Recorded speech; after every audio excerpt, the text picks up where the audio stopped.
They found him at dawn. No name, no past, just a blade at his side. And a flute he didn't know he could play. He wasn't a soldier, wasn't a hero, just a man trying to remember who he was, before the world forgot him first.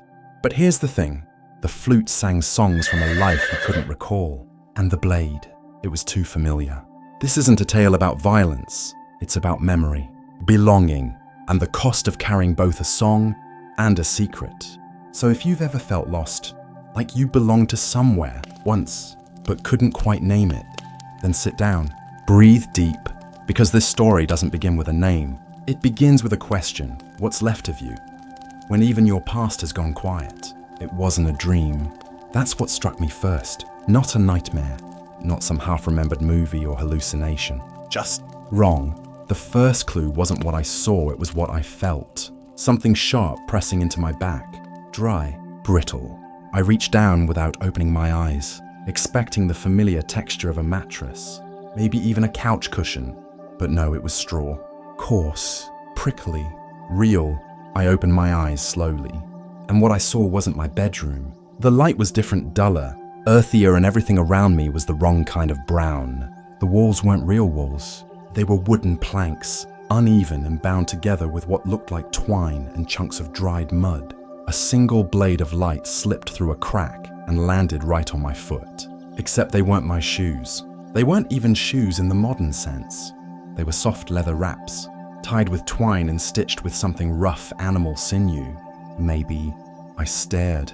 That's when the panic started to simmer. Low and steady, my heart thudded. Not fast, but heavy like a quiet alarm. No buzzing phone, no bedside lamp, no hum from anything electric. Just stillness, cold, earthy stillness, and a smell thick and wet, like soil that had been trampled by bare feet and soaked with smoke. I sat up slowly, every muscle stiff like I'd slept twisted. The room was barely a room. There was no window, just slats of wood with little gaps that let in breathy bits of air. A crate sat near the wall. On it, a wooden bowl filled with some kind of porridge, or what looked like it used to be porridge. Near the corner, what I hoped was a water bucket. The floor was hard-packed dirt, and my clothes weren't mine. They hung loose and felt rough. Wool, probably itchy. A simple tunic tied with a rope. My skin felt raw, like I'd been sweating, or feverish. I stood, knees cracking, the way they do when you've slept too long in the wrong position. The air bit at me cold, damp, unkind. I took a breath. Then another. I walked toward the makeshift door, which was just a flap of fur pinned to the wall with carved wooden pegs. I pushed it aside, and that's when the world really changed. Outside wasn't a yard or a street. It was dirt pure, packed earth, trampled and cracked. Low houses made of timber and mud lined the narrow road. Thin chimneys puffed soft smoke into a pale sky. Children ran barefoot, chasing chickens with sticks. A woman knelt beside a tub, wringing clothes with red, cracked hands. There were no street signs, no cars, no wires, just the sound of wind, animals, and people speaking in hushed voices. And right there, in the middle of the path, stood a goose. It didn't honk, it didn't flinch. It just stared at me, head tilted, one foot slightly raised, eyes sharp, like it had seen me before, like it was waiting. I took one step out, that's all, and I felt it. The shift, the stillness. A boy stopped running. A woman pulled her child behind her skirt. A man narrowed his eyes and said something quiet. Foreign, but the tone was unmistakable. It was caution, mistrust, maybe even fear. I didn't speak. I couldn't. My voice would give me away. My posture, my words, everything about me was wrong for this place. And still the goose watched. I scanned the faces. No smiles, no greetings, just stares. Like I was a bad omen that had wandered into their morning. And maybe I was. Another whisper came from behind one of the doors. Then another, short, clipped, unfriendly. Then a word I understood. Witch. I stepped back. My foot sunk slightly into the mud. I looked around again, looking for something familiar. Anything. But there was nothing. No glass. No fabric store-bought. No sound of motors or music. Only firelight. Cold breath. And suspicion. The goose tilted its head once more. as if confirming what it saw. It didn't hiss, didn't move, just blinked, slowly, like a judge watching a case already decided. That's when the realization hit me, not with fear, not with adrenaline, but with finality. I wasn't dreaming. I wasn't playing a game. I was somewhere else. Someone else. I didn't know the date. I didn't know how I got here. But I knew this. Nothing I knew could help me now. No app, no Google, no exit. Just my breath, my body, and the sudden understanding that I was alone, unarmed, unnamed, and somehow still alive. I looked down at my feet. My toes were cold inside the leather wraps. Mud stuck to my ankles. The tunic itched like madness. And above all else, I felt exposed. I didn't belong to the world I'd stepped into. Not yet, maybe not ever. That was the first day, and somehow, it was still the easiest one. So now, let me ask you, have you ever woken up somewhere and just knew, deep in your chest, that you weren't supposed to be there? Tell me where. I'm listening. I didn't walk far, just enough to leave the hut behind and feel the morning air press against my face like something physical. It wasn't crisp like autumn or warm like spring. It was the kind of air that carries wet wood smoke and silent warning. Every sound seemed louder than it should have been. My footsteps on the path, the faint bleating of a goat behind a fence, the uneven clatter of wooden wheels pulled by something heavy and hoofed.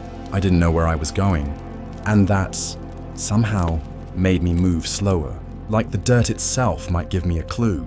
The village wasn't big, maybe 24 homes, scattered with no real symmetry, all slumping slightly like they were too tired to stand straight.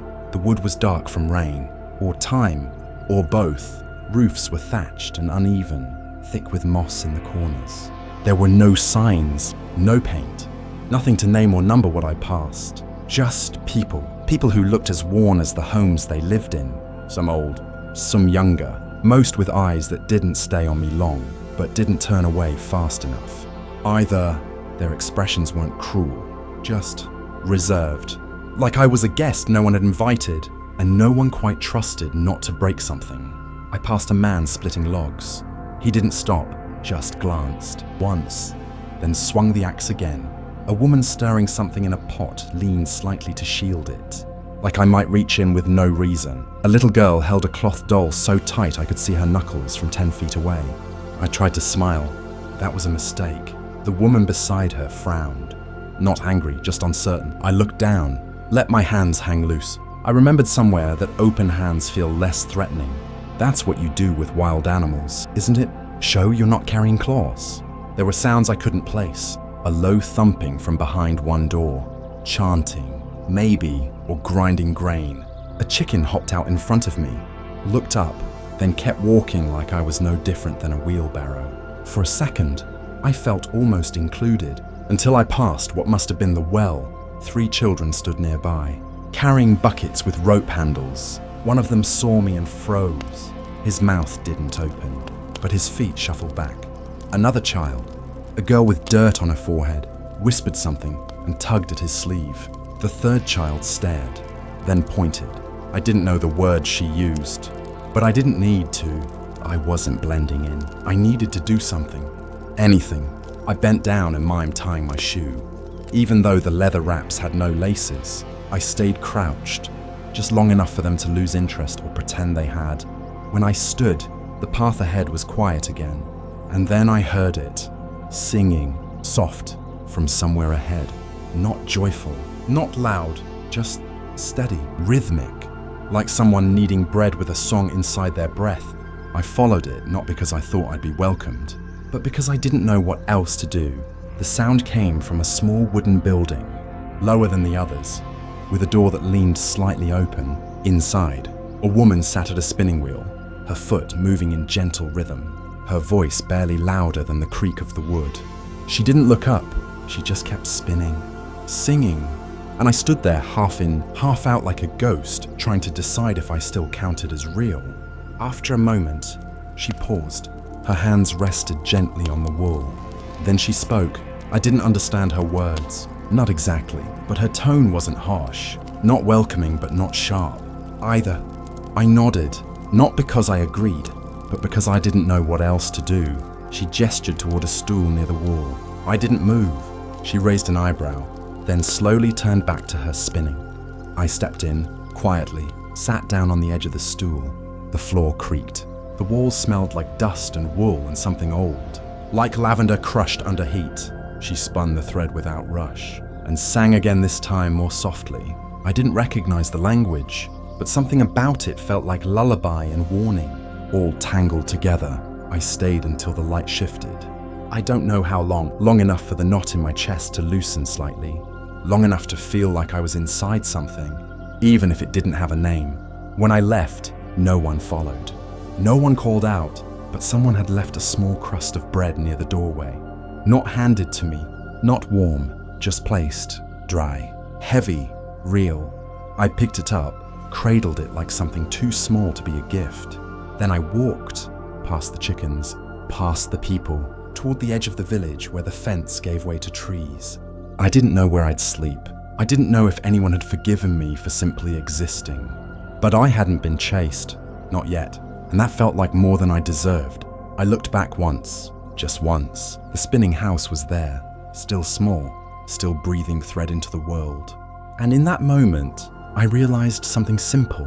No one here wore name tags, no street signs, no doors with numbers, no last names passed out like paper, but every gesture meant something. Every silence carried weight.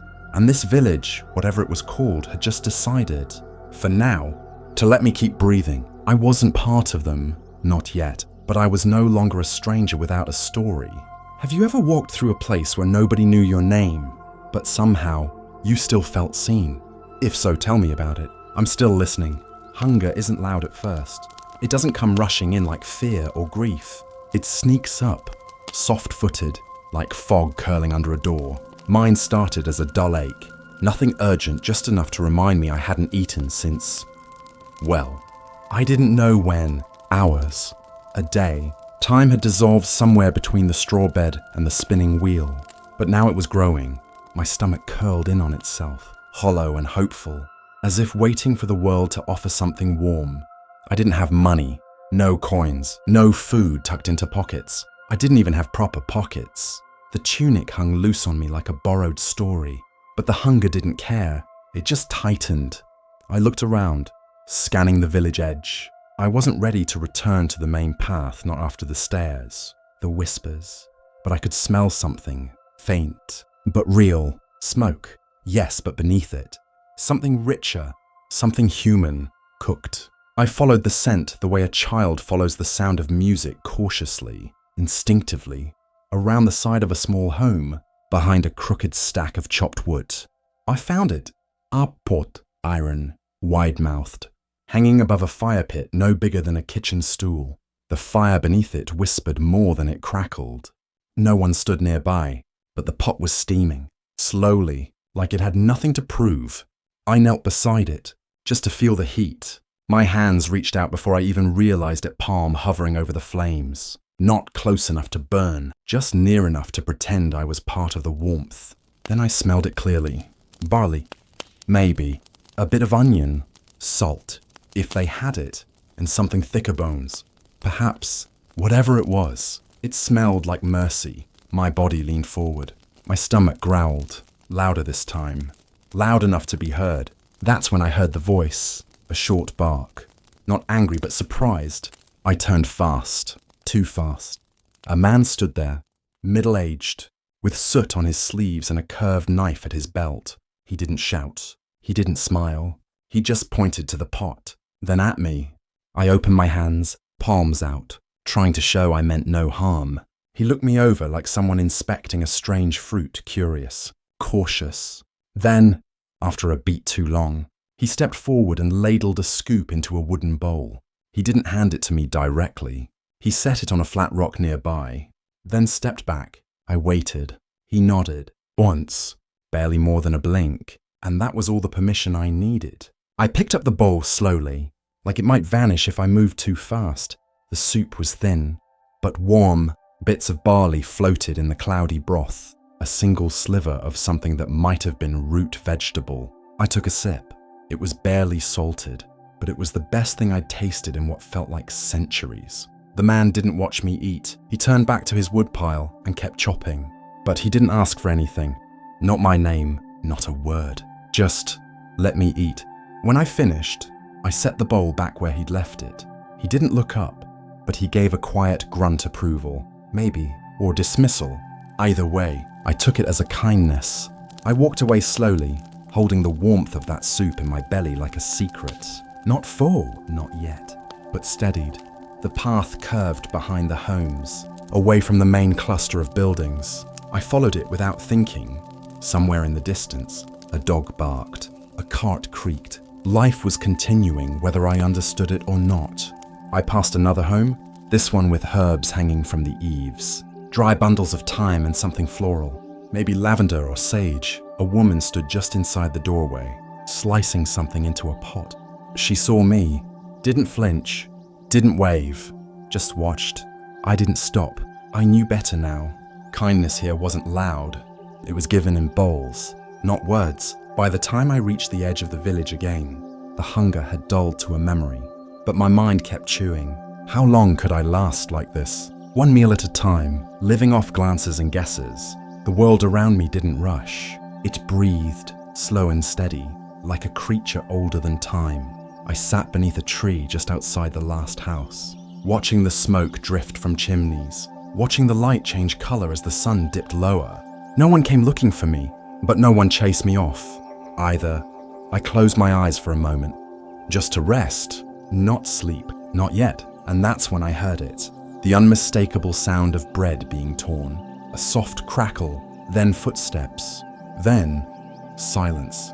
When I opened my eyes, I saw it, a small hunk of bread, rough and round, resting on a flat stone not far from where I sat. No note, no footsteps to follow, just bread. Not stolen, not begged for, not earned, just there. And for the second time that day, I ate something I hadn't asked for. The crust was tough, the inside dry, but it tasted like something deeper than food, like recognition. Like maybe, just maybe, someone had decided I wasn't a threat. Maybe hunger wasn't just in the stomach. Maybe it was in the heart, in the need to be fed by something human. A gesture, a crumb, a quiet allowance. That night, I didn't go back to the hut. I stayed near the tree, wrapped myself tighter in the rough wool, and for the first time since waking in this world, I didn't feel like I was starving. The second morning was colder, not by much, but enough to notice, enough for my breath to linger in the air just a little longer, like it wasn't ready to disappear. I woke stiff, curled against the base of a tree, with my knees drawn up like a child. The wool tunic had twisted in the night, riding up my legs, and there was a fresh ache in my spine that hadn't been there yesterday. The sun was only just climbing, slanting light between the trees like thin fingers. Everything felt damp. My feet, my clothes, even my thoughts. But worse than the cold was the need. The humankind, a pressure I'd tried to ignore the night before, one that had returned now, unavoidable. I had to relieve myself. It's strange the things you don't think about until you can't avoid them. In a world full of unknown's language, survival, trust the most urgent mystery that morning was simple and primal. Where do people go to the bathroom in the 1300s? I stood slowly, joints protesting, and began walking the edge of the village, not toward the main path, not toward food, just away. I needed privacy, somewhere not watched, somewhere that wouldn't get me accused of indecency or worse. The field behind the last house offered little more than wet grass and a few sheep who didn't seem concerned by my presence. I walked further, past a small fence, and found a copse of trees, not quite a forest, but close enough to feel hidden. And so, I did what had to be done. There was no toilet paper, of course, no wipes, no leaves that felt particularly inviting, just snow-damp moss and humility. When I returned, it was quieter than yesterday. The villagers had begun their work, some by fire, others with baskets or bundles slung over shoulders. I walked slower now, not just because of the ache in my knees, but because of what I'd noticed. Several homes had a small pot sitting just outside the doorway. Ceramic, wide-mouthed, some empty, some not. One, disturbingly, had a lid. It hit me slowly, like a fact you don't want to be true. But these were chamber pots, portable privies, and they weren't decorations. Of course, no plumbing, no bathrooms. If it was nighttime or too cold or too dark, you used the pot. Then, at first light, you emptied it somewhere, maybe into a ditch, maybe near the woods. A man walked by just then, carrying 2 such pots, one in each hand, held at arm's length like awkward luggage.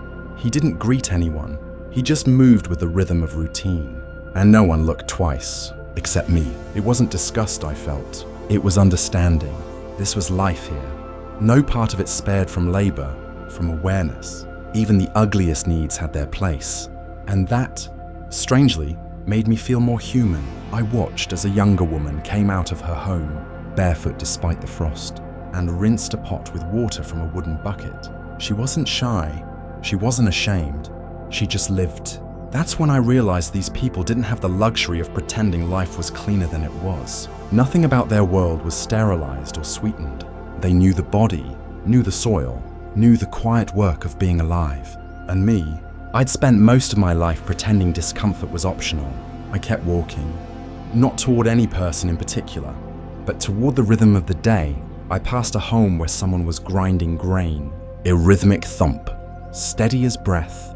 Further down, an old man sat on a stool, mending a shoe. He looked up briefly, then back to his work.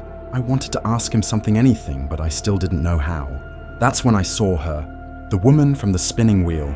She was walking with a bundle of cloth tucked in her arms, her pace slow, steady, her grey hair braided into a crown. When she passed me, she gave the smallest nod, so small it might have just been a blink. But it was something, and something meant I wasn't invisible. Later, I returned to the hut I'd first woken in. It was still there, empty, undisturbed. The same fur flap, the same crate, the same cold bowl on the floor. I stepped inside, grateful for shelter even if it offered no comfort. In the corner now, I noticed something I hadn't before. Small, clay, wide, not clean, but not filthy. I approached it slowly, like it might bite. It didn't.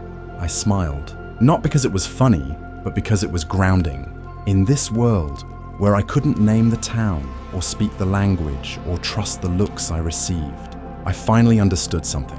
The chamber pot was a sign of routine, of reality, of how these people lived, and now how I would live. That night, I stayed inside. I made a small fire from twigs I gathered near the trees. It smoked more than it burned, but it offered light, and that was enough. I stared at the pot in the corner before I lay down. It wasn't elegant, it wasn't pleasant, but it was honest, and in a world built on the blunt truth of survival, honesty mattered. The fire didn't come easy. Not that I expected it to. There were no lighters, no matches, just flint, a bit of dried moss, and hope. I'd seen it done in documentaries. I'd even tried once at a weekend retreat, but this wasn't a camp. This was survival, cold knuckles, damp air, smoke before flame, and more smoke than anything. But after half an hour of fumbling, coughing, and muttered prayers to any spirit who still cared, the ember caught. A thread of orange curled around the moss, then took hold of the twigs. They hissed quietly, like they were uncertain, and then the flame appeared. Small, shy, but alive. I crouched beside it, hands hovering near, not touching, just letting the heat remember me. The chill in my bones loosened by degrees. Not in a rush, just a slow release, like a knot finally giving way. The inside of the hut glowed faintly, no brighter than a birthday candle, but it was enough. I could see my breath in the air above the flame, curling into nothing. I didn't speak. There was no one to talk to. And even if there had been, I didn't know what I'd say. The quiet became a second skin. At first, it had frightened me. Too still, too open. But now it felt like a blanket, not warm, but protective. I listened to it, the way it made space around me, the way it allowed my thoughts to slow. Outside, I could hear a few muffled sounds, someone hauling wood, the distant bark of a dog, a door creaking shut, but they were small. Background details in a painting that was mostly silence. And in that quiet, I began to feel something strange. Not comfort, not fear, just presence. I was here, still breathing. There was no electricity, no screens, no one telling me what time it was or what to do with it. I had only the fire, my heartbeat, and the sound of wool shifting every time I moved. I found myself watching the flame more than I meant to. It danced without rhythm. It flickered like thought. Sometimes it leaned left, sometimes it paused, sometimes it split in two and came back together. And in that motion, I felt the first flicker of something I hadn't expected. Calm, not peace, not yet, but the calm that comes from knowing that for the next few minutes, nothing has to change. I leaned back against the wall, hands still open to the fire, and slowly, I started to remember the world I'd left behind. Not in flashes, not in grief, just in little pieces, the whir of a ceiling fan, the weight of keys in a pocket, the way water sounds when it hits porcelain, tiny, modern noises that now felt like memories from a dream someone else had told me. And then I remembered the word silence. We used to say it like it was rare, but here, it was the air itself. And it made me wonder how much of my old life had been noise I never asked for. The fire popped once small, sharp, and brought me back. My hands were warmer now, my feet less numb, my body beginning to believe it could belong to this place. I looked around the hut, still empty, still simple, but not as strange, not as hostile. I saw the pot in the corner, the crate where I'd placed the dry bread from earlier, a stone I'd used to prop the door flap open just enough to let the smoke escape. These were things I now understood. They weren't from my world, but they made sense. And maybe that was the beginning of something. I fed another twig to the fire, watched it catch. And for the first time in 2 days, I exhaled without flinching. The quiet wasn't an enemy. It was company. It didn't judge. It didn't rush. It just sat beside me, breathing when I breathed, still when I stilled. And I thought maybe this is what healing sounds like. Not music, not voices, just fire and quiet. It was just before dawn when I found it. The sky hadn't decided what color to be yet, somewhere between grey and bruised purple. The fire had long since died. I drifted into sleep and back out again, more times than I could count, wrapped in a kind of half rest that didn't feel like dreaming or waking. Just breathing, waiting. I stretched, my joints clicking like old wooden furniture, and reached back to adjust the straw where I slept. That's when I felt it. Not a twig, not a stone. Something smooth, cold, unforgiving. My fingers closed around it. Careful, slow.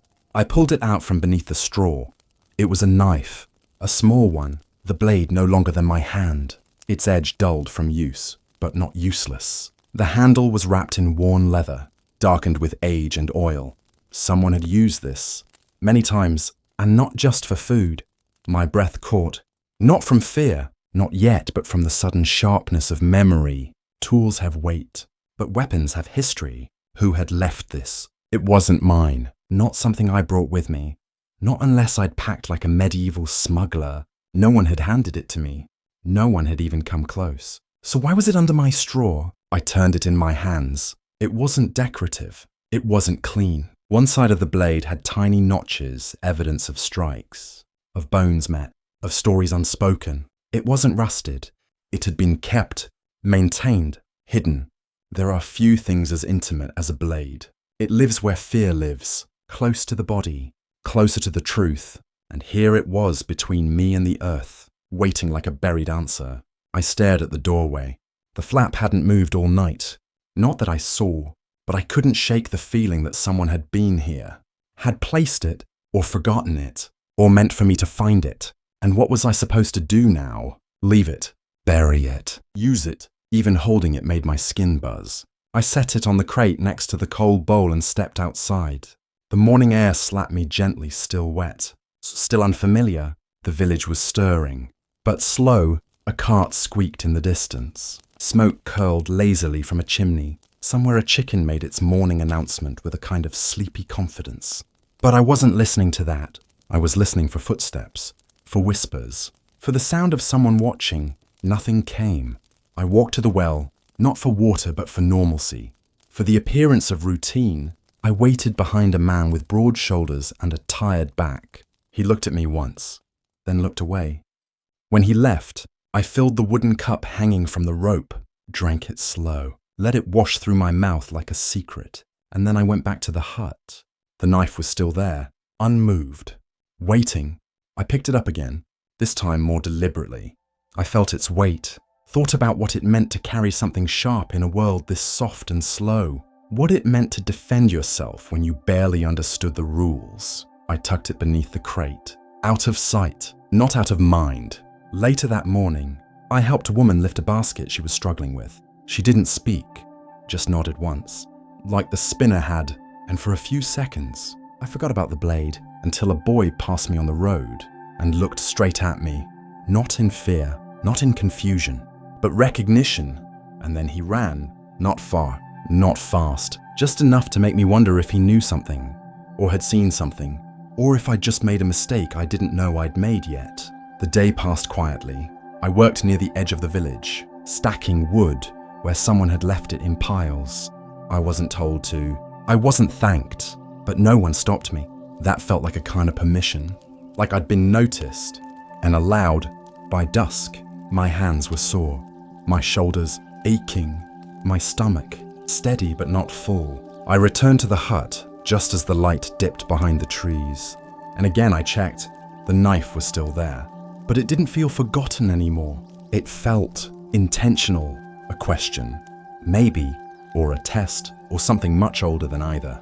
That night, I didn't sleep well. Every sound felt louder, every creak in the walls a footstep, every whisper of wind a breath held too long, and beneath it all, the quiet presence of the blade.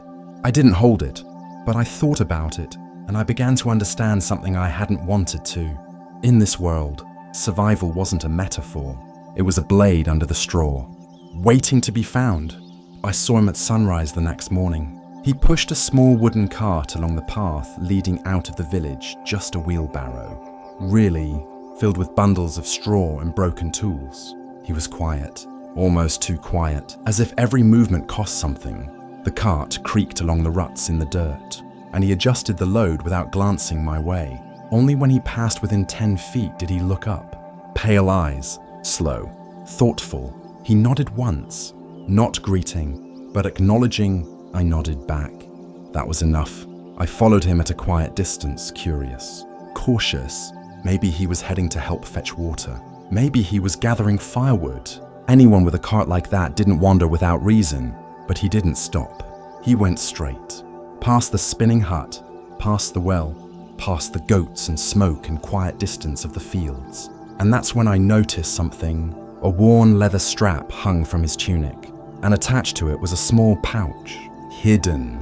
But there, I'd seen him lift it before when he kneeled to untangle a wheel spoke. He didn't look like a farmer, too clean for that. Not clean like me, but enough that he looked like he had a purpose beyond the daily grind. I stepped closer. He kept walking, but slowed just enough that I wouldn't lose sight of him. We crested a small hill, and I realized where he was going. A low stone building at the edge of the woods. The roof sagged, but smoke curled from the chimney. A workshop, maybe, or a blacksmith's. He came to a stop just outside and set down the cart.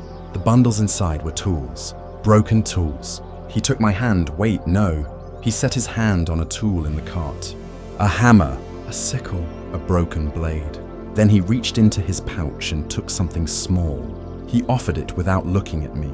I leaned closer and realized it was a wooden flute, small, carved lightly, worn. He paused, then handed it to me. No smile, no question, just handed it over. His eyes said, "Trust this." My heart jerked. A village stranger offering me something made by a stranger, something that could be a weapon or a gift. I took it. My fingers brushed the wood. It was smooth, worn, real. I held it like it was fragile. He nodded once. Then he turned and entered the shed. I heard the door creak shut behind him. I stepped closer to the cart and looked around. The workshop felt alive. A horseshoe lay on a bench. A kettle rested over a low fire pit. The smell of metal and wood shavings filled the air. No one else came. No one else watched. I realized I was alone with a gift, something I hadn't earned, but had been given. I placed the flute in my tunic. Next to the rope belt, it felt improbable. I walked back toward the village, toward the hum of morning life. The cart was empty now, tools removed. Gone. I dared a glance back only to see the cart still there. No one coming. No one calling. Back in the village, people were stirring. A woman carried buckets. A man shoved hay into a barn. Children chased each other as if they were free. They didn't watch me. They didn't need to. I felt the gift heavy in my pocket. I found the spinner again.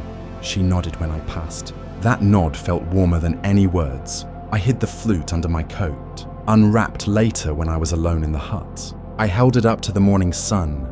The wood was carved with simple Mark's vines. Maybe the hole where you blow was smooth and worn. I placed my lips against it and blew softly. Nothing. I blew again. A faint note, a whistle. Shrill. Maybe off-key, but it was there. The wood vibrated in my chest. And for the first time since waking in this world, I made sound that wasn't fear. The note faded, but the memory lingered like the moment a match lights in your hand. I slipped it back into my pocket. That morning, I didn't need to follow someone. I didn't need to survive on soup or bread.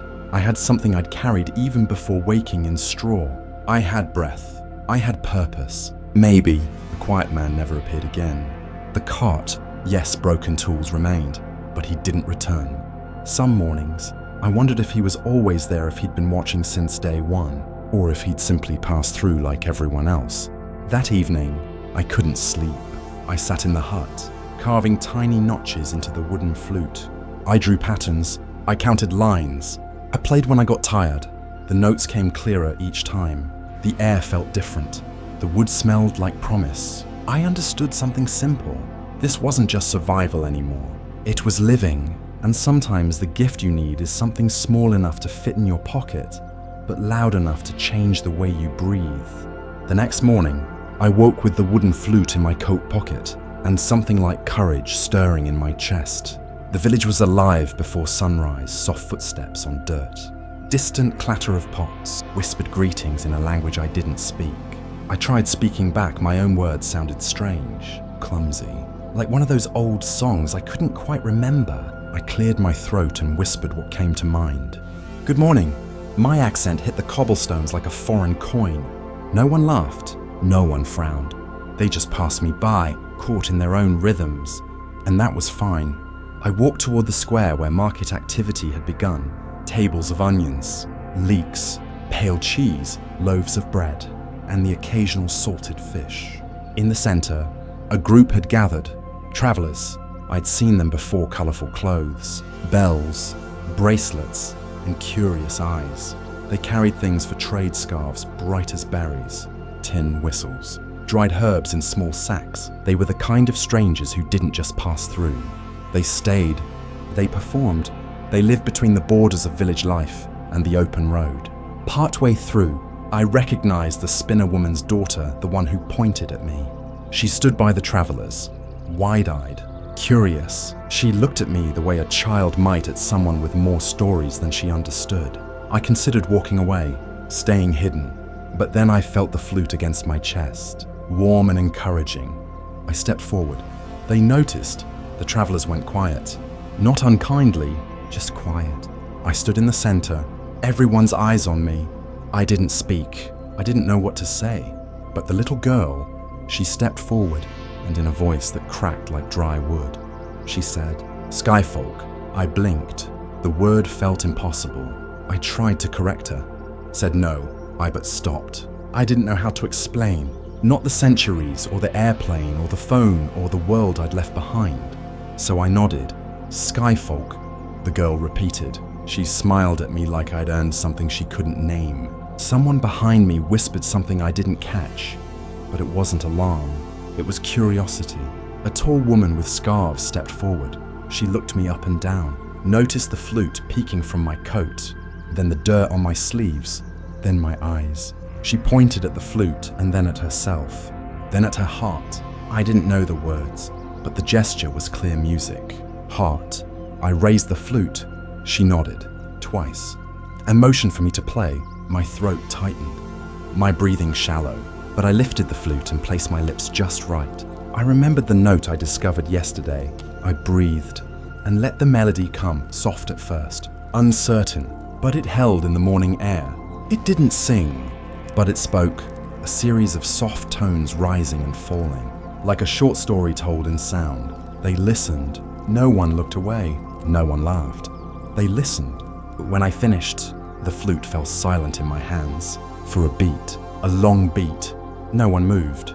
But then one of the travelers began clapping. Just one, then another, then more. The colourful scarves nodded. A small cheer followed.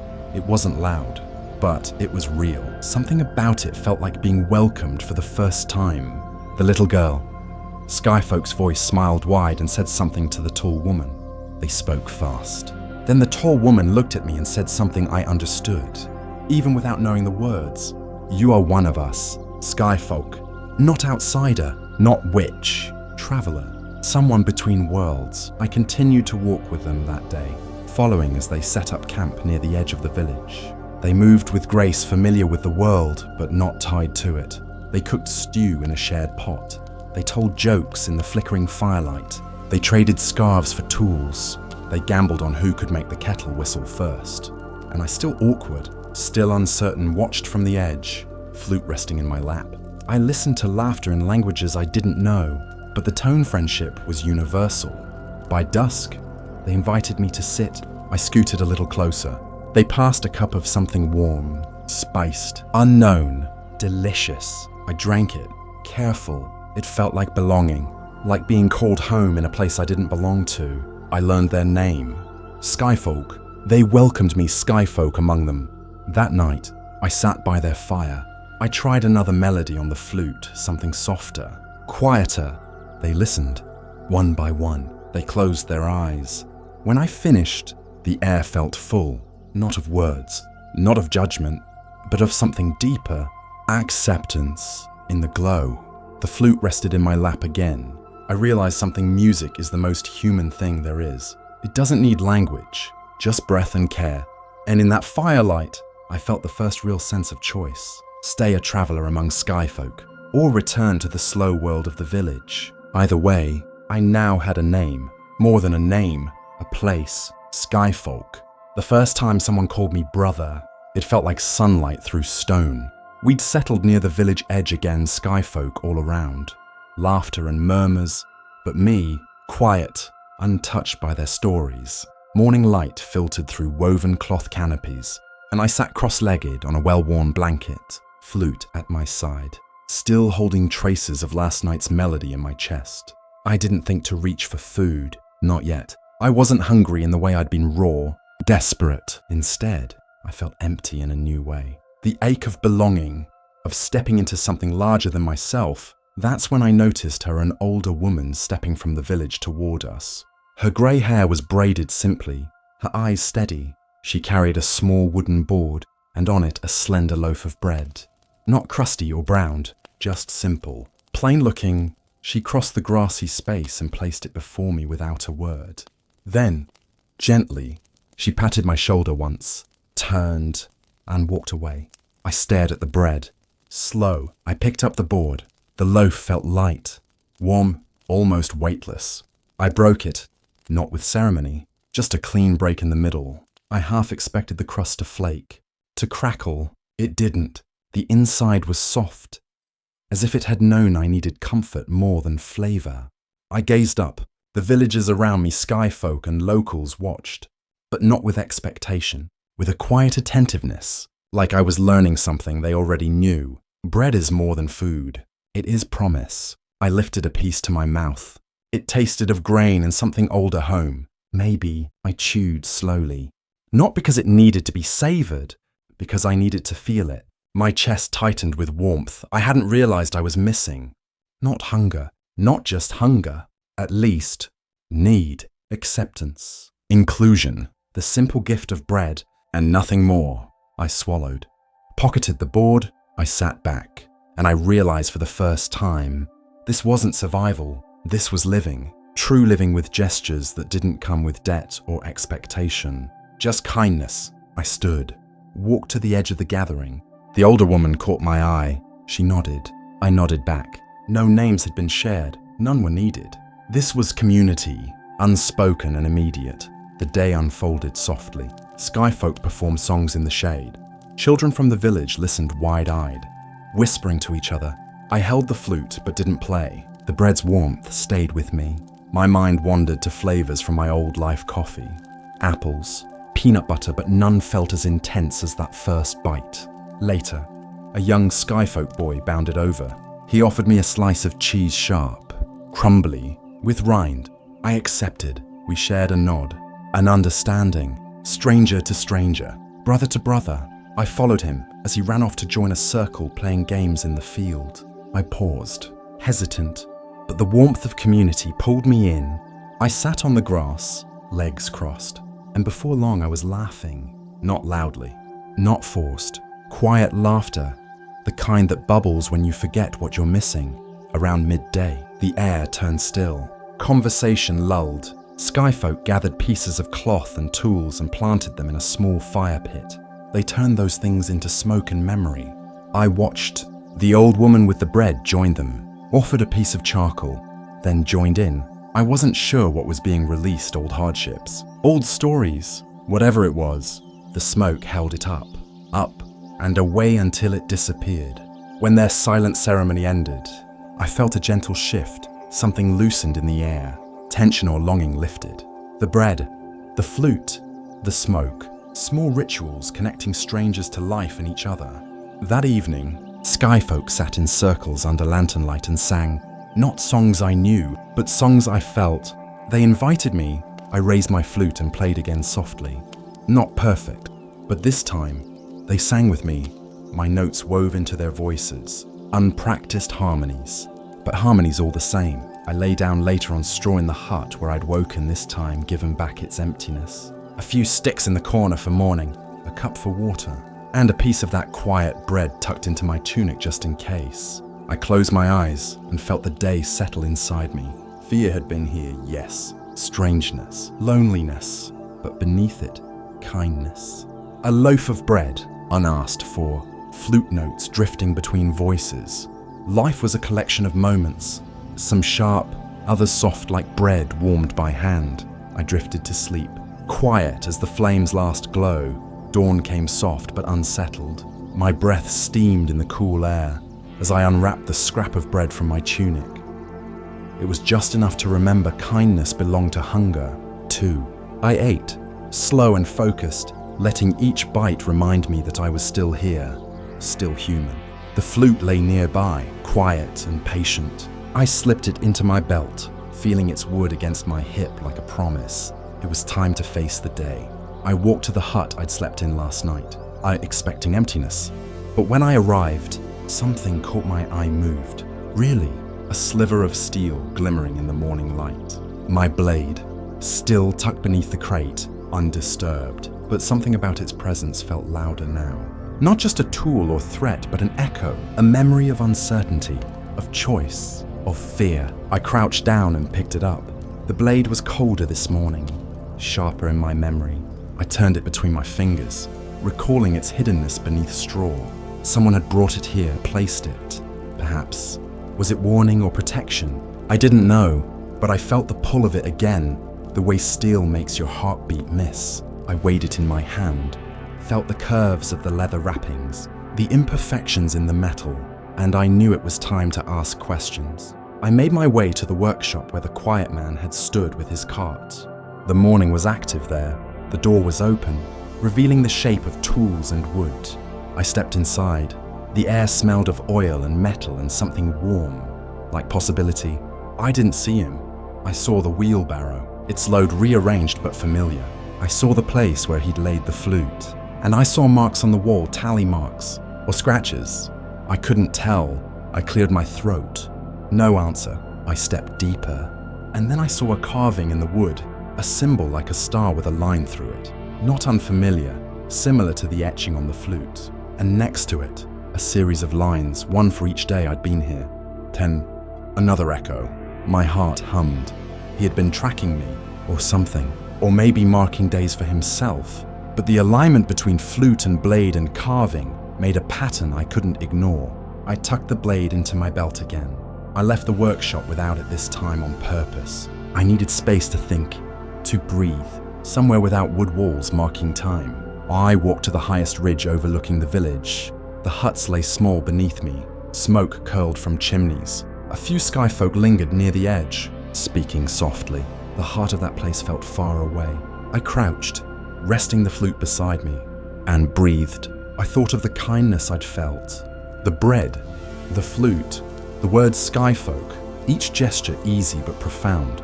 And then the blade, a reminder that kindness wasn't always enough, that behind soft notes lay hard truths. I didn't want to carry that weight, but I needed to understand it. I closed my eyes, took a breath, let the wind touch my face, felt the pulse of the place, felt my pulse harder. There was no soundtrack, no narration, only the echo of my own thought. I opened my eyes and picked up the flute again. I played one note, then another, a simple tune, no lyrics, but intent, and from below, I heard it. A response, metal sliding, wood shifting, footsteps, slow footsteps. I stood and walked down the ridge. Each step, my heart measured the distance between kindness and caution, between trust and survival. I reached the workshop and pushed the door fully open. Sunlight pressed inside and dust motes danced. The workshop was empty, but the blade wasn't gone.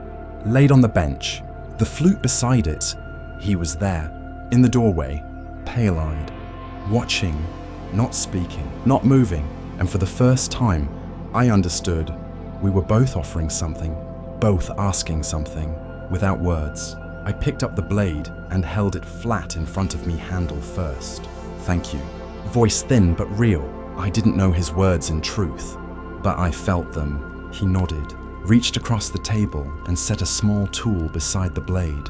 A file metal worn to smoothness, a tool to care for steel, not sharpen it. He tapped it once, then stepped back. Sunlight glinted off the blade's edge.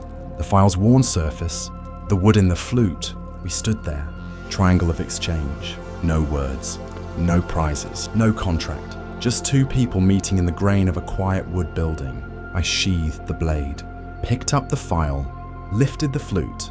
He tilted his head once. I nodded. Then I stepped outside. The village was waking. The small rituals of morning picking up again. I didn't know what would come next. I didn't know if the blade was a gift or a warning. But I did know this. I had pieces of myself returning moments. Yes, but still more than survival. Bearings, a boundary, a belonging paired with caution. That afternoon, I spent time sharpening a stick on a stone, practicing. Not for violence, for comfort, for ability, for choice. The blade stayed safe inside the hut. The flute stayed inside my belt, one for defense, one for voice. And sometimes the echoes between them carry more meaning than either one alone.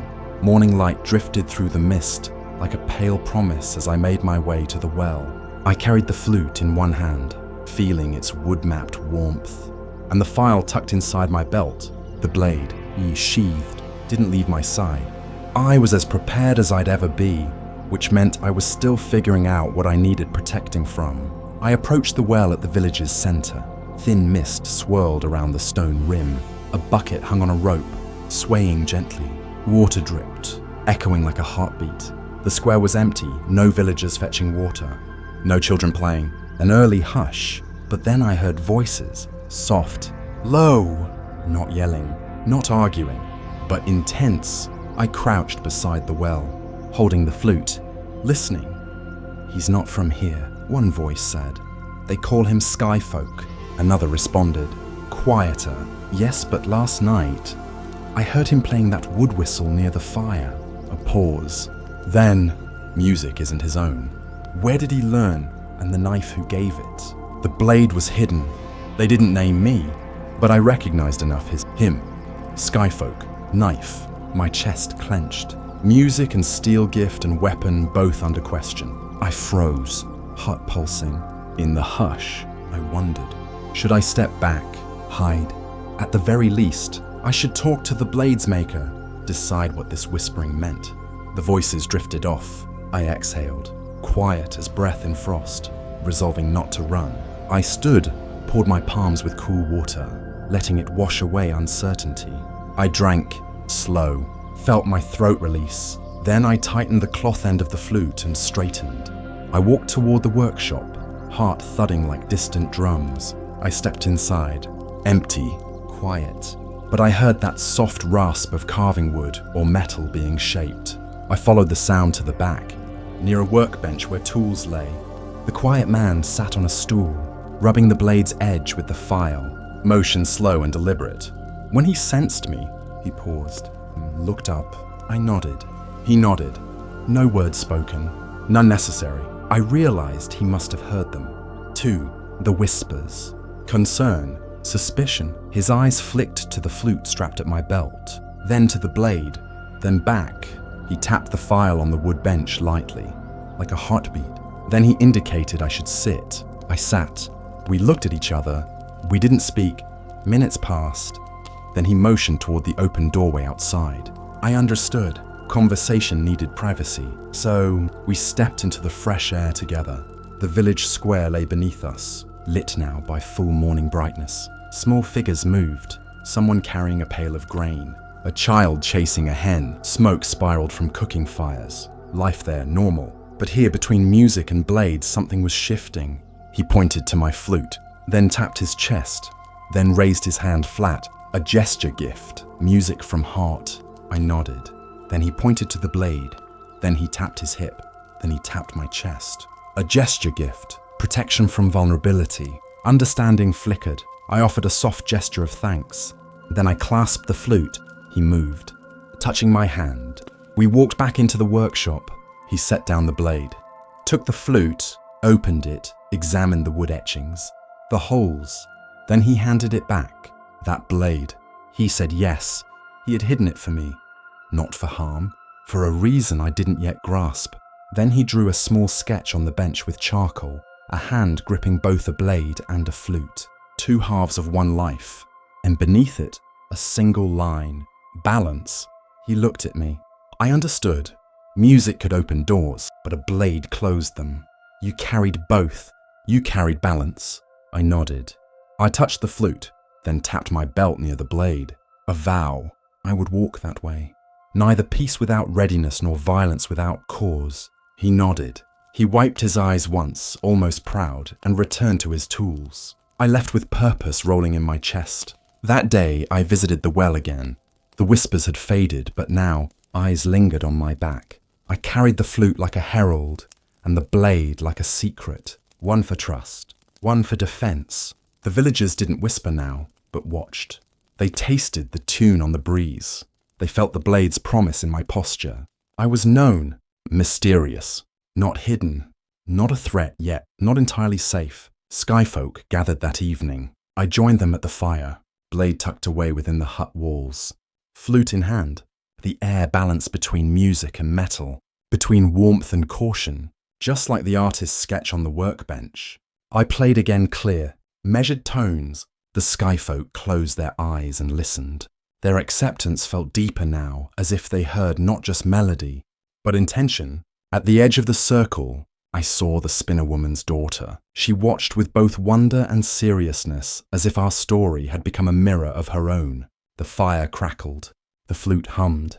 I felt the weight of both in my belt. Music for opening hearts, metal for closing wounds, balance. Night's embers burned low as the skyfolk's circle quieted.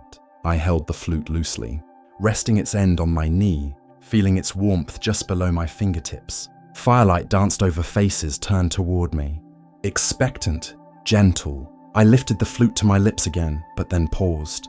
The weight of the blade at my belt tugged my attention. Reminder, belonging holds responsibilities. I exhaled slowly, handing the flute to the nearest skyfolk traveler, a tall woman with braided hair who smiled and accepted it as though I'd offered a piece of my soul. She tucked it into the folds of her cloak, nodding toward the circle. It was my turn to speak, not in words, I didn't have those here, but with gesture, with presence, with intent. I pressed both hands to my chest, then stepped forward halfway, bowing slightly. I wasn't begging, I was offering trust in exchange for trust. The firelight caught on the blade peeking from under my tunic. It was hidden, but not absent. No one recoiled, no one cheered. They understood. A hush fell over the group. Not silence, but still respect. A recognition that gift and burden sometimes walk together. Then the spinner woman's daughter stepped forward again. She held her own small gift, a a strand of wildflowers woven into a simple crown. She placed it gently around my neck. I felt the soft petals against my skin, and something tiny shook in my chest. Acceptance, belonging.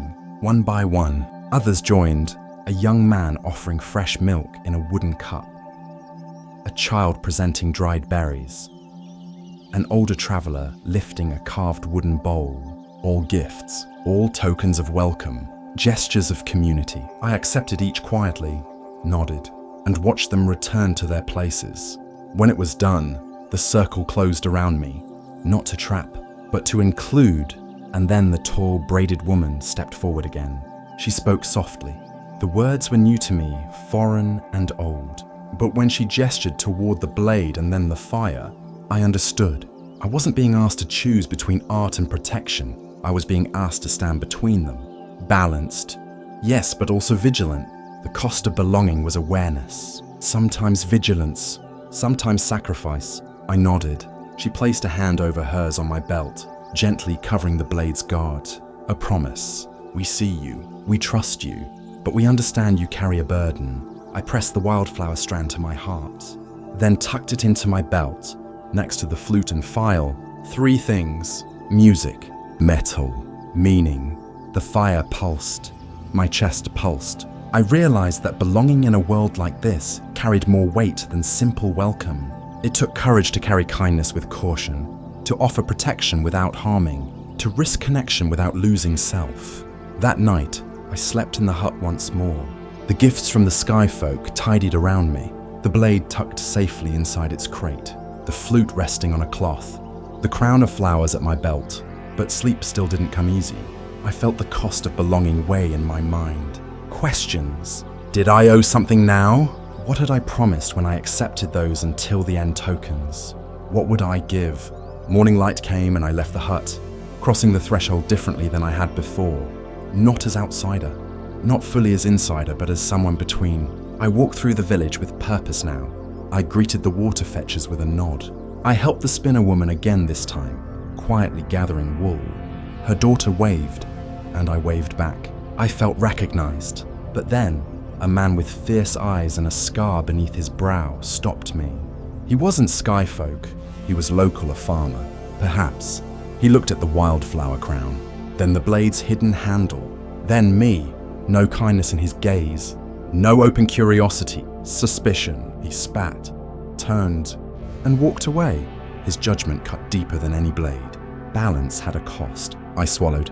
Let the flame of calm in my chest grow steady. I walked on.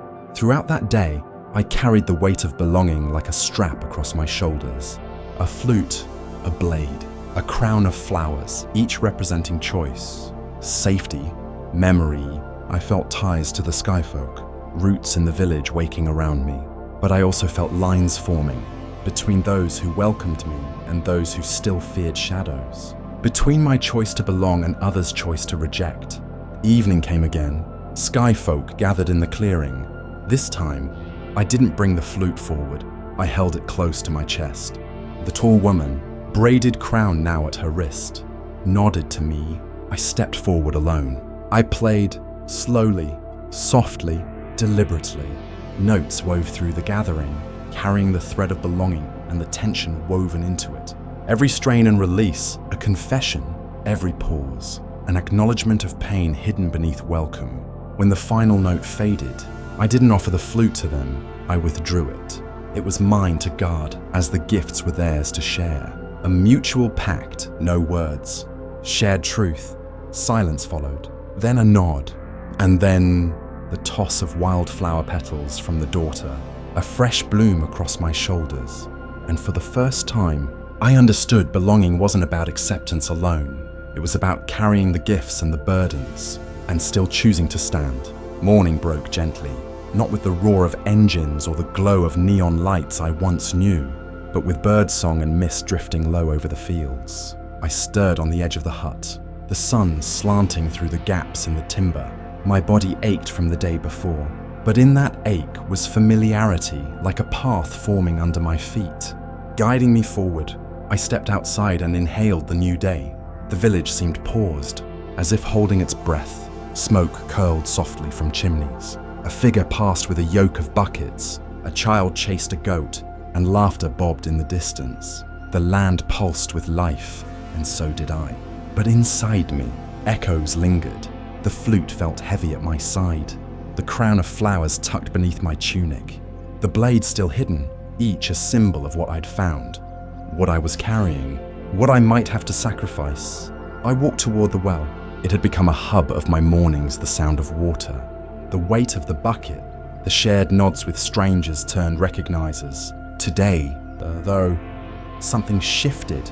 I sensed a ripple under the calm surface. A trading cart rolled in from the main road, a rare sight. The villager who guided it looked at me briefly, then at the Skyfolk camp, then back. The cart was laden with goods textiles, fresh bread, salted fish, and someone I hadn't seen before, a freckled man with bold eyes and a trader's confidence. He glanced at my blade's hilt, peeking from under my tunic, then at the crown, then at me. I stiffened. Concern flickered in his eyes, calculation or caution. I couldn't tell. I kept walking, holding my gaze steady. I loaded my barrel with water and turned away from the well. But he followed, not openly, just enough that I could feel it. When I reached the edge of the village, I saw Skyfolk gathering near their camp. The same braided woman met me. She nodded toward the trader and whispered a word I didn't understand. Her look said, "Be careful, watch." We listened as he called out, offering spices, cloth, and promises. His voice rang bright against the morning wood, but beneath it lay something sharp. I fingered the flute, then the sword's hilt, remembered balance, remembered belonging, remembered cost. Then Skyfolk moved. The braided woman slipped between the trader's cart and the crowd. She pointed, soft words, a bartering, no shouting. Then she drew a small pouch from her belt and passed it to me. I glanced inside. Silver coins 4, maybe 5, enough, perhaps, for a path beyond these fields, or enough to bind some future with the trader's goods. Would that be choice or compromise? I looked at the trader. He smiled, offering a bolt of blue cloth like a flag. I looked at my 3 symbols, the flute, the blade, the flowers, and felt their weight again. I stepped forward. Everyone paused, watching. In a calm voice with pauses for understanding, I gestured. First, I placed my hand on my chest. Then I touched the trader's cloth. Then I wrapped my hand around the pouch of silver. Finally, I pointed beyond the woods. The path, the unknown. I heard murmurs, confusion, approval, skepticism. The trader's face shifted, surprised, then respectful. He stepped forward, handing me the cloth. I nodded. He passed the pouch. I accepted. Not money, but passage. Not selling, exchanging. Skyfolk encircled us, silent guardians. The braided woman stepped forward, took the cloth and tied it around a pole. A silent banner, a sign of partnership. I felt something shift in my soul. This was more than bartering. It was acknowledgement of belonging to both worlds. My balance. I lifted the flute and played. A simple tune, bright, hopeful, unguarded. And beneath it, I whispered the beginning of a new promise. I choose this path. The trader nodded and smiled. He spoke to me and then looked at Skyfolk. Agreements made with gestures and words beyond my ears, but rooted in mutual respect. By midday, the trader's caravan was packed. He'd offered cloth and spices in exchange for goods from both villagers and Skyfolk. I helped load the cart, lifting sacks of grain, setting barrels of salt, and felt the rhythm of something new. Collaboration. The braided woman passed my flute to the trader. He handed it back to me with gratitude. "We'll need your music on the road." Then she placed my blade in a leather sheath tied to the cart's side. For protection, she touched my shoulder. We were a caravan now. As the wheels turned and dust lifted, I looked back at the village that had given me bread, flourished wildflowers, and suspicion alike. I thought of the workshop, the well, and the firelight. I thought of the blade that weighed in my belt, and the flute that sang in my hands. My world had expanded beyond the timber and mud, but it had not abandoned them. And as we stepped onto the worn road, I took a breath deeper than I'd known possible. I was a traveler again, but now I carried more than fear. I carried song, steel, flowers, and a fragile trust. The evening air smelled of embers and dry earth as our caravan set camp under a vast sky. Our fire was small but steady, a coil of warmth at the center of our circle. I sat on a log next to the braided woman sky folk and villagers mingled, exchanging soft laughter and half-spoken stories. The trader organized his goods under canvas, and the night settled in like a gentle cloak.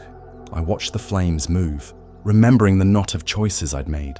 Flute, blade, flowers, silver, and the new path I'd chosen. Skyfolk moved through the circle, passing bowls of stew and bowls of nuts. I accepted a ladle, spooned broth into my empty belly.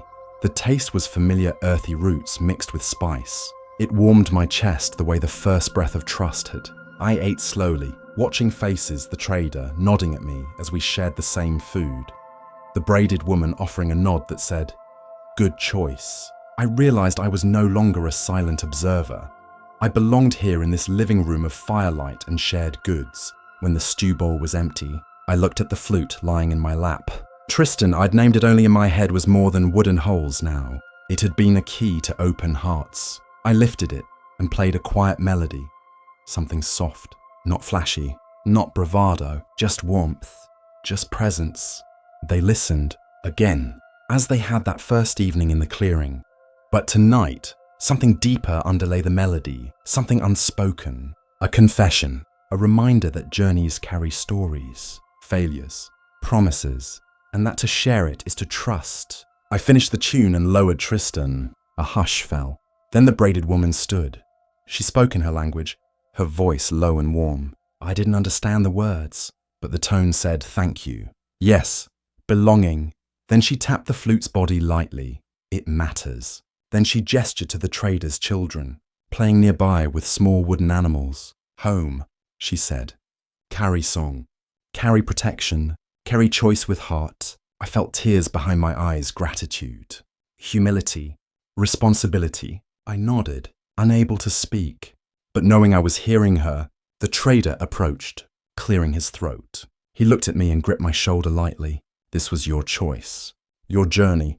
We trust your song and your steel. He gestured toward the silver pouch at my belt, a sign that this wasn't barter alone, but partnership. My chest felt tight, but warm. Something had shifted. I was no longer just surviving. I was living, contributing, chosen. The fire crackled. The night held its breath. Then laughter broke across the circle, a skyfolk elder offering me a wooden cup of mulled cider. I took it, raised it toward their circle. They raised theirs back, to song, to steel, to strangers who choose home. We drank. The sweet warmth was hope. Later, as embers turned to ash, I stepped away. I carried a small bowl of stew to the trader's children, sharing it in the silence beside their tent. They looked up, eyes bright with gratitude. I smiled and left the warmth. Holding their thanks against my chest, I wandered a few steps to the glowing edge of camp. There, beneath ancient stars, I touched the flute with care. Then I touched the sheath at my side. Draco, I named it quietly. A promise made to myself, used with intention when needed. I closed my eyes and breathed. I thought of the village I'd left behind, the spinning hut, the well, the workshop. I thought of those who had watched, waited, whispered, welcomed, and doubted me. Tonight, I carried their echoes and their trust, like embers in my chest. I picked a wildflower from the braided woman's crown, still fresh. Its stem was thin, resilient. I tucked it behind my ear, a kernel of belonging. I lay on the grass, the night sky above, and the soft rise and fall of wagon wheels lulled me. Next to me lay flute, steel, flower, and I knew the real journey had just begun. Dawn came with a breath of chill and the promise of road beneath our wheels. I stepped from the tent, still feeling the residue of last night's fire in my bones. Around me, the caravan stirred, wagons creaked, ropes shifted, and skyfolk and villagers prepared for another day's journey. I breathed in the damp air, my heart steady, my hands steady, grounded by flute and steel at my side. I checked my belt. Tristan, flute of warmth, Draco, blade of resolve, and the wildflower crown, wilted but present proof of roots.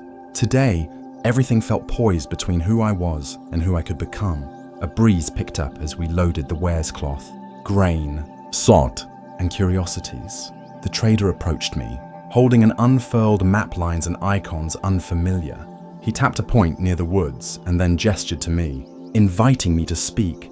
I looked at the map, then at him, then at the path ahead. I spoke the word east, nodding towards sunrise. He smiled, approving. We would follow the river road, pass through a market town, then deeper into lands I couldn't name. I realized there was no going back. Not truly. The braided woman joined, her eyes steady. She tied a short staff to her cart and handed it to me lightweight, worn from travel. A gift of support, she said without words. I accepted it, feeling the weight of choice in my palm.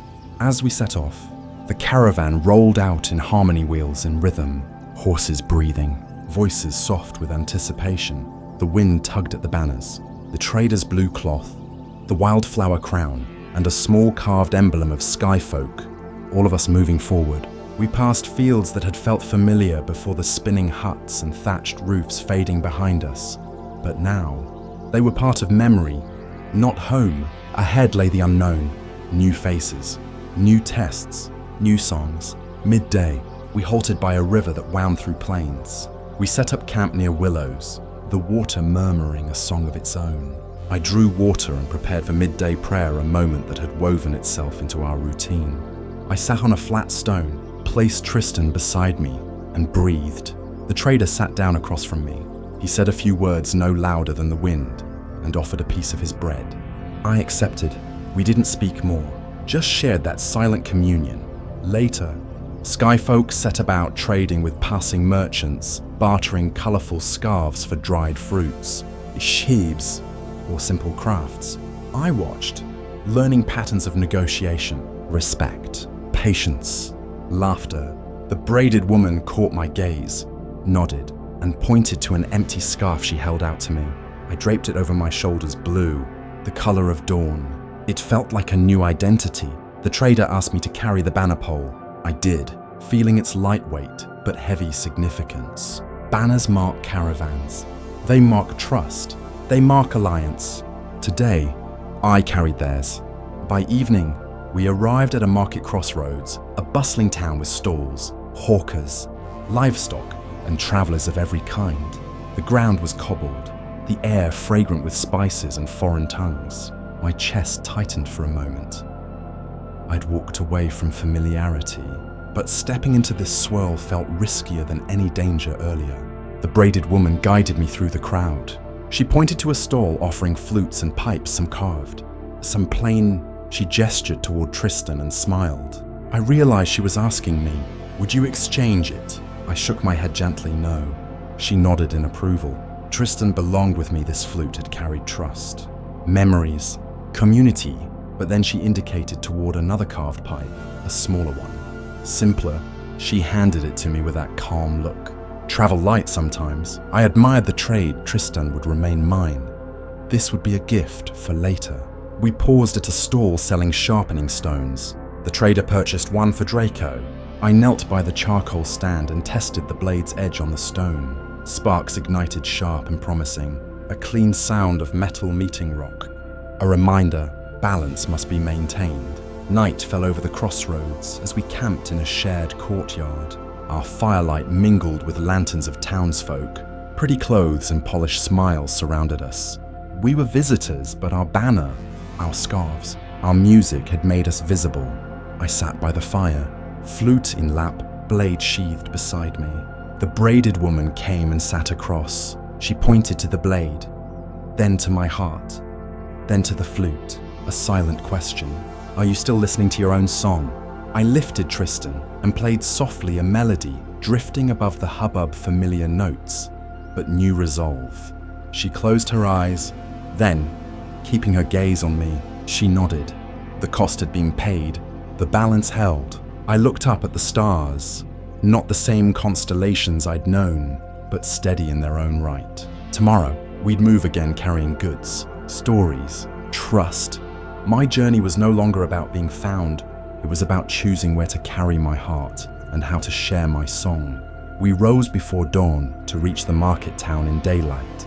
The cobblestones were cold beneath our boots, and lantern lights still hovered in windows. Our carts rolled into the main square as traders and travelers set up stalls. Spices steamed in clay pots, dyed cloth shimmered in the grey light, and merchants hawked their wares in melodies as varied as any song. The braided woman tied our blue banner to a wooden post. We came not as wanderers now, we came as a caravan with meaning behind our flags. I carried a small carved mask, a simple wooden piece the trader had gifted me last night. Half painted white, half painted gold. He said it represented truth in disguise, how we all wear faces to protect our stories. I held it lightly as I steered the cart through the crowd, feeling its weight like an anchor. At our stall, textiles, herbs, flutes, and small pipes lay side by side. Skyfolk and villagers worked together, exchanging greetings and goods. I stood behind the flute display, next to Tristan, and watched people come forward. Some asked to try the instruments. I lifted Tristan, handed it to them. They blew. I listened. Some smiled, some struggled, and every time they continued trying. Music invites practice, community invites patience. As midday heat hovered, a group of masked performers arrived, jugglers, acrobats, storytellers. They wore vibrant masks, bright red, blue, green with painted expressions. They danced through the stalls, drawing crowds. I watched one mask in particular, a neutral face with soft features pass directly in front of me. I held the carved mask in my hand and felt its edges smoothing under my thumb. A soft voice behind me asked, "May I?" The braided woman stood, waiting. I handed her the wooden mask. She pressed it to her chest and placed it in front of her face before I could stop her. She wore it lightly, as if donning another life for a moment. Suddenly, she spoke, not in her usual soft words, but with the voice of a masked performer. Clear, confident, playful. She mimed a dance, tilting head, shifting weight her presence as performer. Outsider, storyteller. The crowd paused, intrigued. She removed the mask, handed it back, then she pointed to me. "The mask," she said, "symbol of hiding and revealing." I nodded. I understood. The braided woman then passed the mask to me. She motioned. "Do you wear it or do you reveal yourself?" I pressed it to my face, feeling the wood cool against me. I closed my eyes.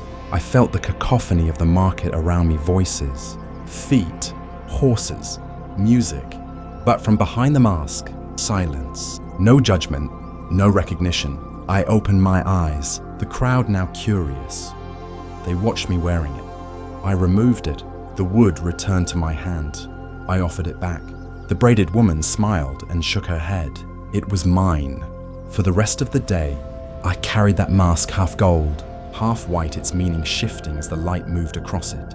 A symbol of identity, both hidden and seen. I realized that every melody I played, every path I chose, every sword I sharpened was part of that face, the face I show the world.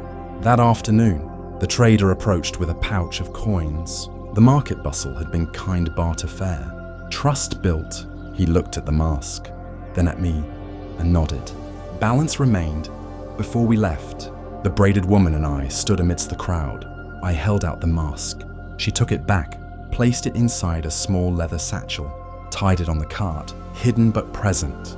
A reminder. At sunset, as we departed, the mask sat with the flute, the blade, the silver, and the crown among my belongings. Each spoke of who I was: traveler, musician, protector, community member, sometimes hidden, sometimes seen.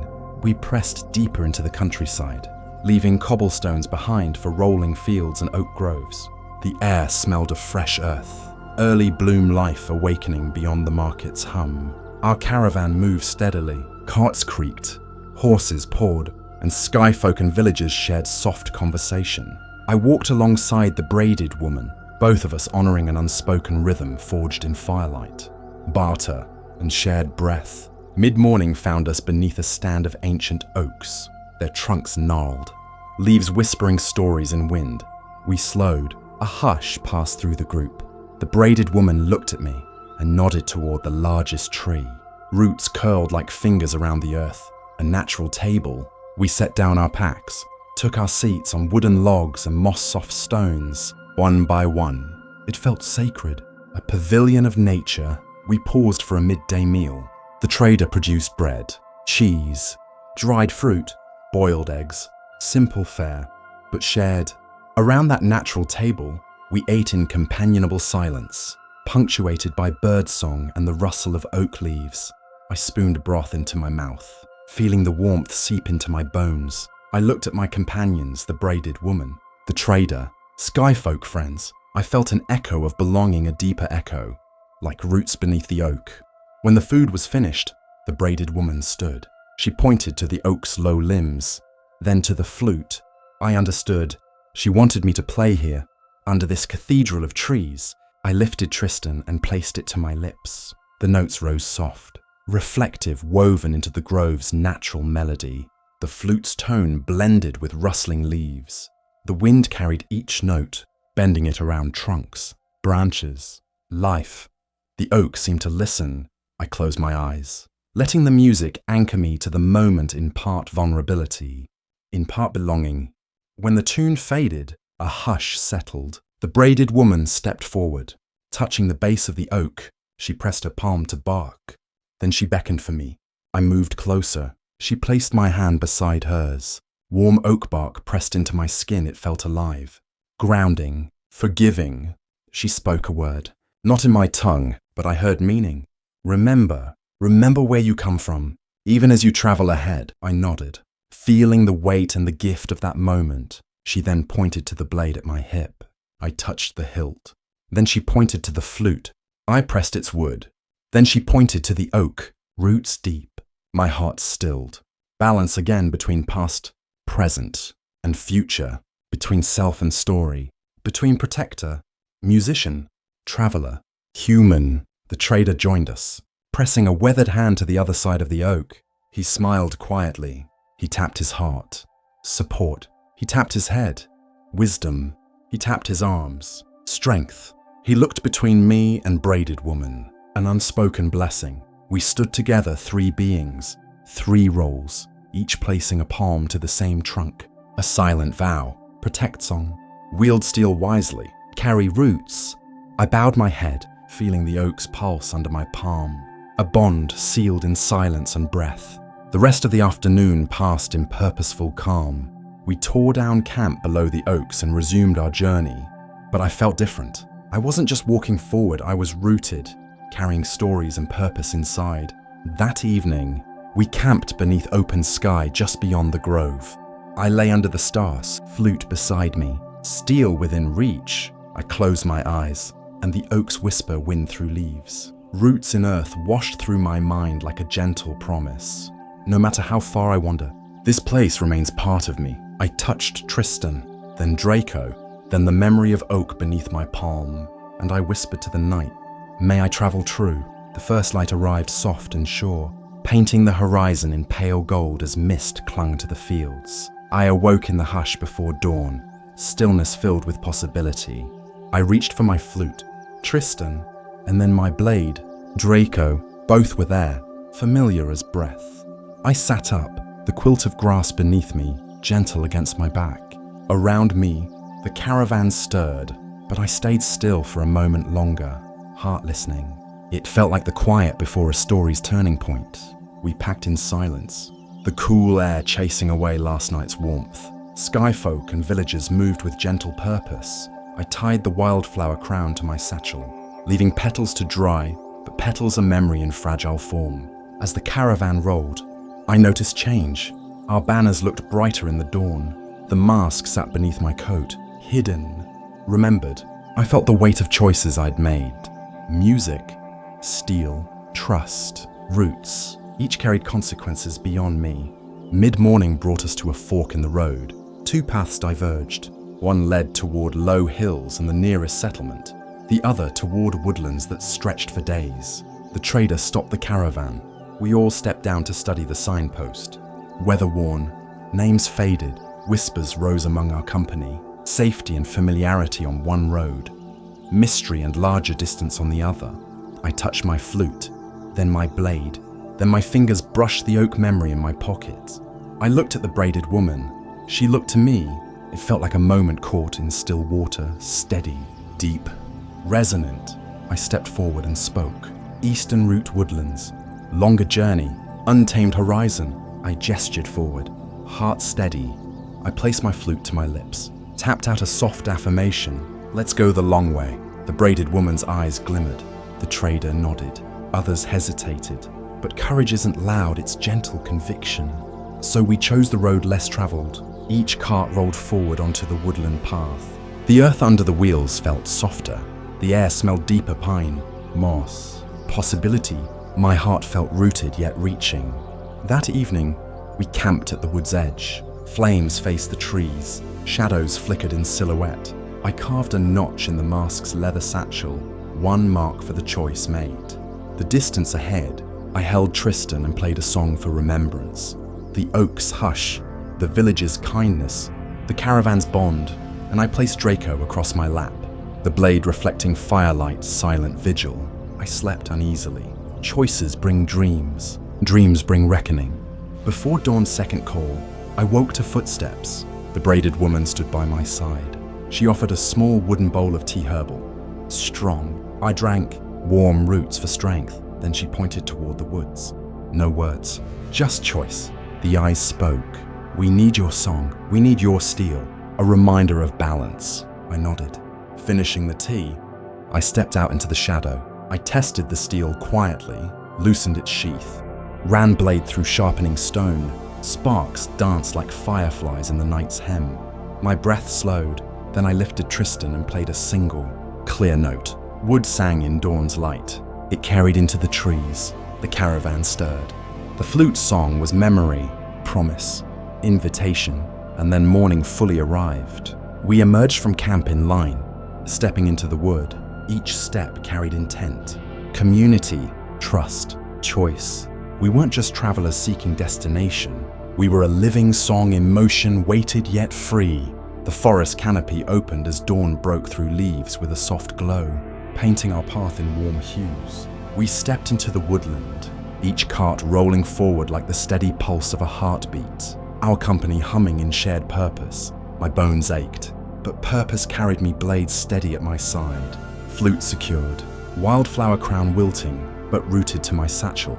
We followed the path carved by ancient feet travelers, pilgrims, wanderers across centuries. I thought of those who had walked before me, carrying instruments, tools, hopes. My heart swelled with humble pride and remembrance.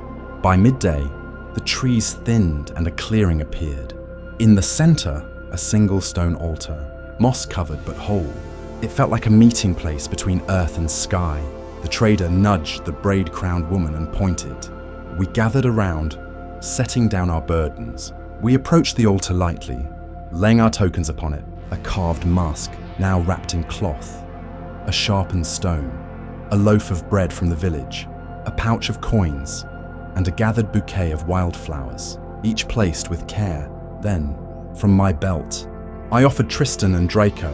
I set the flute across the edge of the altar and draped the blade beside it. I stood back, silent, offering not just objects but my choices. The braided woman approached, took a piece of charcoal, and sketched a circle around everything. She stepped back. Within that circle, we all stood, silent. She pointed at each token mask. Steel, song, food, roots, silver, and then tapped her heart and my chest. An unspoken vow. We carry this, we stand for it. Wherever we walk, I closed my eyes and breathed.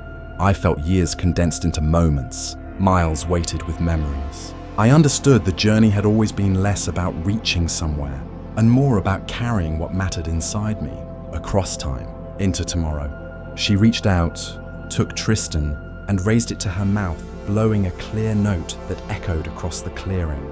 Then she handed it to the trader, who played next, his rough tune weaving into hers. Then I stepped forward, placing Draco in my hand.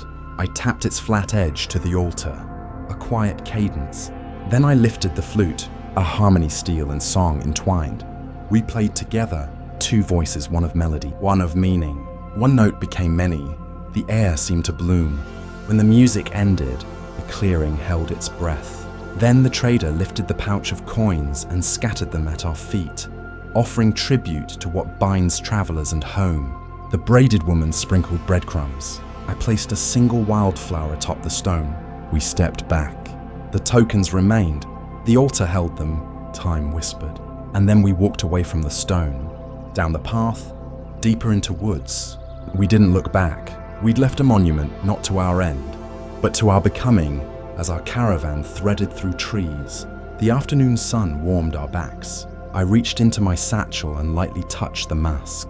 The flute, the blade, each still mine, still chosen.